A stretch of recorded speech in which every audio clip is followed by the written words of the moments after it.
Hi guys, કેમ છો બધા? મજામાં? જી હા, મને આશા છે કે તમે બધા મજામાં જ હશો. તો મિત્ર, અમે બનાવ્યો હતો બપોરે ઘણા બધા બાજરીના રોટલા.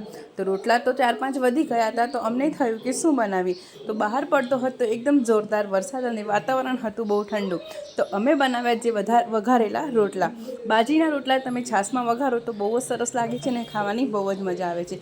તો આમાં શું કરવાનું હોય છે કે રોટલાને પહેલાં ઝીણો ભૂકો કરી અને છાશમાં 5 થી 10 મિનિટ તેને પલાળી લેવાના છે. અને ત્યાં જ બીજી બાજુ એક કડાયું લઈને તેમાં તેલ નાખી રાઈ, જીરું, સૂકા મરચાં, લીમડો, હિંગ નાખી અને પલાળેલા રોટલો હોય તેને અંદર એડ કરી દેવાનો છે. અને પછી આપણે કરશું અંદર મસાલામાં આપણે અંદર એડ કરશું હળદર, મીઠું અને મરચું અને લસણની ચટણી.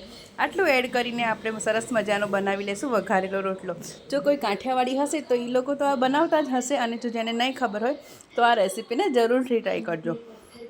તમારા ઘરે વઘારેલો રોટલો બને છે કે નથી બનતો તે કમેન્ટ કરજો. અને પછી તો બની ગયો થોડીક જ વારમાં રોટલો, તો મેં પણ લઈ લીધી ડીશ અને વઘારેલો રોટલો અંદર નાખી અને છાશ જોડે ડુંગળી સાથે ખાવાની બહુ જ મજા આવે છે. તો કેવો લાગ્યો આજનો મારો વિડીયો મિત્ર? તો પ્લીઝ લાઇક, શેર અને સબસ્ક્રાઈબ કરવાનું ના ભૂલતા.